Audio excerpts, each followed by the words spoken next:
Assalamualaikum warahmatullahi wabarakatuh. Sebelumnya, perkenalkan nama saya Risma Nur Gusminati dari kelas C5 Manajemen dengan nomor pokok mahasiswa 10120137.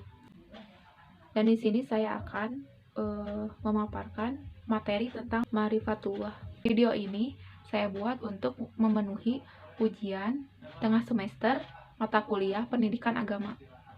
Selamat menyaksikan. Untuk materi yang pertama ada ahamiyat ma'rifatullah atau urgensi mengenal Allah. Adapun dari definisinya yaitu ma'rifah yang berasal dari kata arafa, ma'rifah yang berarti mengenal. Dengan demikian ma'rifatullah berarti usaha manusia untuk mengenal Allah baik wujud maupun sifat-sifatnya. Adapun definisi lain bahwa ma'rifatullah mengenal Allah bukanlah mengenali zat Allah karena hal ini tidak mungkin terjangkau oleh kapasitas manusia yang terbatas. Adapun manfaat mengenal Allah ma'rifatullah.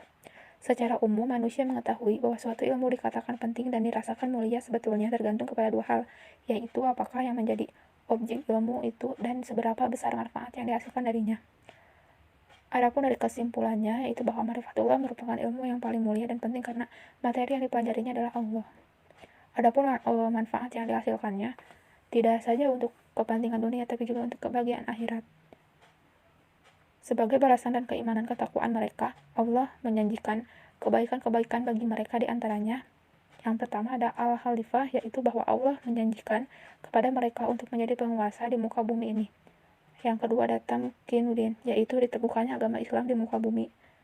Yang ketiga ada al-amnu, bahwa Allah akan mengkondisikan orang-orang yang beriman rasa aman dan tentram setelah sebelumnya mereka selalu ditimpa keresahan dan ketakutan. Lalu yang ketiga ada al-barokat, yaitu keberkahan yang melimpah. Lalu selanjutnya ada al-hayatun thayyibah, yaitu kehidupan yang baik. Lalu al-jannah, yaitu surga. Adapun dukungan dalil yang kuat. Pemahaman ma'rifatullah yang benar harus didukung oleh dalil-dalil yang kuat dan sahih yang sudah Allah siapkan agar kita sebagai hambanya memikirkannya. Yang pertama ada dalil nakli, kedua ada dalil akli, dan yang ketiga dalil fitrah. Adapun figur-figur teladan dan ma'rifat yaitu Rasulullah dan ulama amilun atau ulama yang mengamalkan ilmunya. Adapun saran-saran yang mengantarkan seseorang pada ma'rifatullah adalah akal sehat, para rasul, asma dan sifat Allah. Adapun cara mengenal Allah yaitu dengan jalan yang dilalui bukan atas dasar petunjuk Islam dan jalan yang dilalui berdasarkan petunjuk Islam.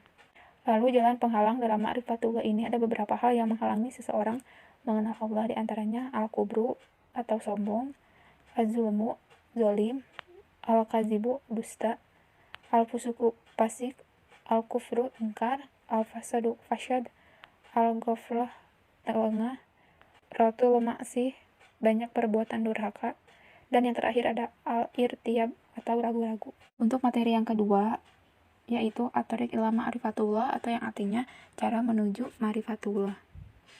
Adapun pembahasan tentang jalan menuju pengenalan terhadap Allah. Yang pertama ada ayat qauliyah. Ayat qauliyah adalah ayat-ayat yang difirmankan oleh Allah dan tercantum di dalam kitab-kitabnya, sehingga Al-Quran merupakan ayat qauliyah yang memiliki fungsi salah satunya adalah sebagai petunjuk. Adapun yang dijelaskan pada Quran surat At-Tin ayat 1-5. Lalu yang kedua ada ayat kauniyah. Ayat kauniyah yaitu tanda-tanda kebesaran atau ayat-ayat Allah yang ada di jagat raya. Tanda kebesaran Allah yang terpenting di sini adalah hukum kepasangan yang dititipkan Allah pada setiap benda alamnya. Adapun dalam Quran surat Fussilat ayat 53. Lalu yang ketiga ada ayat insaniyah. Ayat insaniyah yaitu tanda-tanda kebesaran Allah yang mengatur kehidupan manusia. Lagi-lagi hukum yang terpenting di sini adalah hukum kepasangan. Adapun melalui metode Islam. Yang pertama dengan nakli dan akal. Yang kedua membenarkan. Yang ketiga menghasilkan iman. Adapun melalui metode selain Islam yaitu dugaan dan hawa nafsu, ragu-ragu, dan berakibat kufur. Adapun materi yang ketiga yaitu al-manawi min ma'rifatullah atau yang artinya penghalang-penghalang pengenal Allah.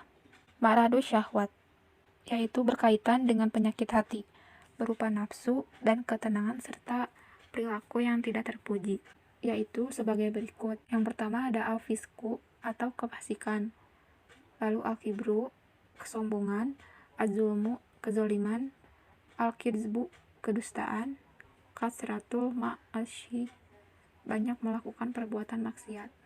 Adapun yang kedua yaitu maradu asyubah, yaitu berbagai hal yang menimbulkan keraguan, lebih banyak berkaitan dengan masalah akal dan logika, seperti al-jahlu atau kejahilan dan kebodohan, al-irtiyab, keraguan-keraguan, al-inhiraf, penyimpangan, al-ghaflah, kelalaian.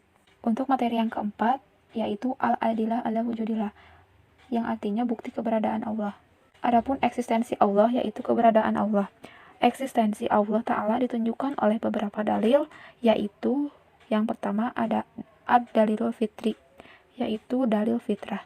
Cara bahasa, fitrah yang artinya al-hilqah, yaitu keadaan asal ketika seorang manusia diciptakan oleh Allah. Dan fitrah adalah sifat asasi atau dasar yang masih murni, yang belum terpengaruh oleh faktor-faktor eksternal.